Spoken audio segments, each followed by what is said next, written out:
এই সামনে সামনে সামনে সামনে সামনে চলো চলো চলো চলো সামনে চলো। আরে সামনে এই তো এখানে সামনে সামনে সামনে সামনে ওই চলে যাচ্ছে ওই সামনে আছে সামনে।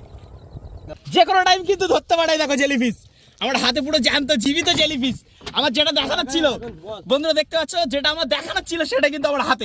তো এই দেখো জেলিফিশ আমার ধরার ইচ্ছা ছিল, এটা অনেকটা সাইজে ছোট ঠিক আছে, তবুও কিন্তু ধরেছি। আর হাতে দেখো দেখতে এখনো জীবিত আছে। এ দেখো চলে যাচ্ছে, বেরিয়ে যাচ্ছে, মানে ছেড়ে দিলেই এখান থেকে বেরিয়ে যাবে। দেখতে পাচ্ছ দেখো, হট করে বোঝা যায় না জলের কালার আর জলের কালার আর এটার কালার একদমই কিন্তু সমান। আর আমরা এখানে একটা সবে সংগ্রহ করেছি, এরকম আরো অনেকটা ধরবো। আমার ওখান থেকে কেটিটা আমাকে এদিকে দাও।